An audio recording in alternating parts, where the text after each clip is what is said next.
सुमित बताइए। शुक्रिया मेहर। आज फार्मा स्पेस से कंपनी को चुना गया है, मंगलम ड्रग्स को लेकर आए हैं। चुनने की वजह पहले तो पिछले क्वार्टर के नंबर और इस क्वार्टर के आने वाले जो नंबर दोनों ही लिहाज से चुना गया है। पहले Q1 के जो नंबर हैं वो काफ़ी साउंड थे, करीब करीब 2 गुना कंपनी का मुनाफा बढ़ा और ऑपरेशनल फ्रंट पर भी मुनाफा करीब 2.25 गुने के आसपास बढ़ता हुआ दिखाई पड़ा। तो सीक्वेंशियल बेसिस पे कंपनी के नंबर साउंड थे और वाई बेसिस पे मोर लेस फ्लैटिश नोट पे कंपनी के नंबर आते हुए दिखाई पड़े। इंपॉर्टेंट चीज़ है, कंपनी पे जो डेट था उसको कंपनी ने रिड्यूस किया और पिछले 4 साल से लगातार क्वार्टर बाय क्वार्टर अगर आप देखेंगे तो उसमें रिडक्शन ही आता हुआ दिखाई पड़ा और ये ईयरली बेसिस पे भी कंपनी ने डेट को रिड्यूस किया, करीब 30% के आसपास की एक कमी आते हुए दिखाई पड़ी। प्रमोटर का स्टेक सब्सटैंशियल वे में बढ़ा है और पिछले 3 तिमाही से लगातार प्रमोटर अपना जो स्टेक है वो कंपनी के अंदर बढ़ाते जा रहे हैं और आधा 50-55% के आसपास स्टेक तक भी उन्होंने पहुंचा लिया, जो कि करीब 30% के आसपास समय में होता था। तो ये over a period of time एक सब्सटैंशियल स्टेक प्रमोटर बढ़ा चुके हैं कंपनी के अंदर।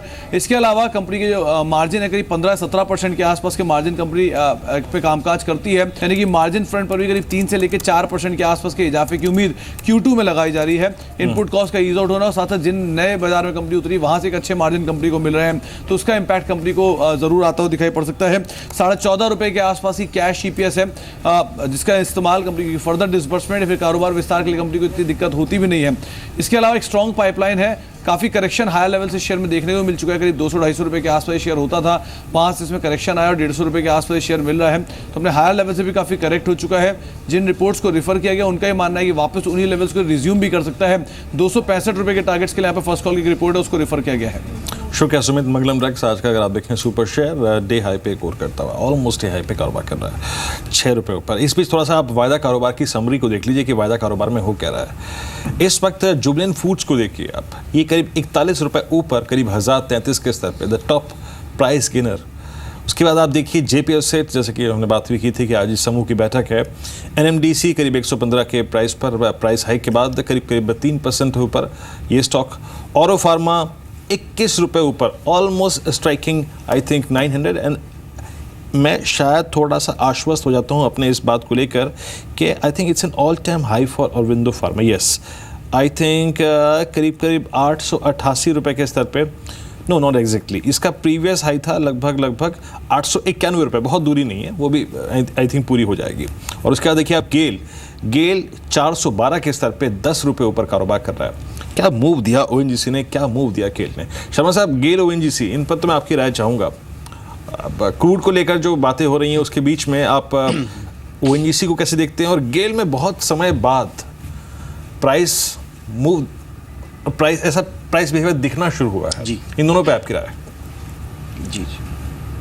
जी ONGC को पहले लेते हैं तो क्रूड से सीधा संबंध है और इस वक्त जो क्रूड है अच्छा ही आ रहा है।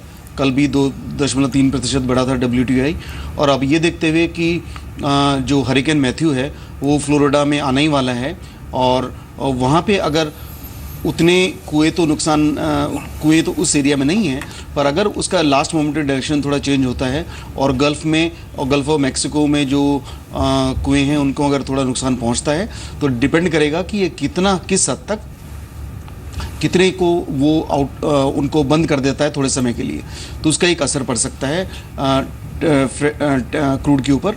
दूसरा ये कि वहाँ पे जो डीप सी पोर्ट है उसका लैंडिंग भी शायद दिक्कत आ सकती है, तो उस दृष्टि से ये कि देखने वाली चीज़ है कि इसके लिए मैं आश्वस्त रहूँगा कि ये ONGC ठीक करेगा। लेकिन ये ट्रेडिंग की बात अलग है, इन्वेस्टमेंट की दृष्टि से ONGC मुझे बिल्कुल समझ में नहीं आता, इसलिए कि ये कोई भी कैपेसिटी ऐड नहीं कर पाया है in terms of crude oil, और जो प्रोडक्शन बढ़ा नहीं पाया है। जो ऐड किया है उसने खरीद के किया है, वो कोई बड़ी बात नहीं है। और इसके ऊपर डर ये लगा रहता है कि कब इसमें कोई स्टेक बेचेगी गवर्नमेंट, वो भी पता नहीं है। तो इन्वेस्टमेंट के लिए नहीं, ट्रेडिंग के लिए ठीक है। गेल इन्वेस्टमेंट के लिए अच्छा है क्योंकि जो लोअर गैस प्राइसेस हैं ये कि नॉर्म है, और आगे चलते हुए जितनी लोअर गैस प्राइसेस होगी तो वो डिमांड भी आज जो आपको दिखती नहीं है कल आ सकती है। क्योंकि जब पाइपलाइन पहुंचेगी तब तो जाके वो एक्चुअली में कन्वर्ट होगी, तो उस दृष्टि से सस्ते दामों के अंदर और भी डिमांड बढ़ेगी, तो वो गेल ज़्यादा गैस कैरी करेगी, तो उस दृष्टि से गेल के ऊपर मैं ज़्यादा कॉन्फिडेंट हूँ ONGC के मुकाबले। बिल्कुल।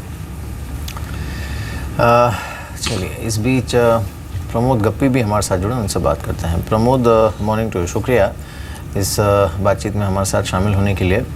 सो एट दिस पॉइंट थोड़ा ऐसा लग रहा है कि अपसाइड थोड़ी सी कैप्ड है मार्केट के लिए, and specially looking at the cues, looking at the valuations.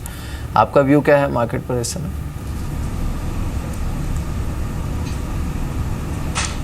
Yeah, I mean, our sense is given the sustenance of global liquidity, there's no reason to look otherwise.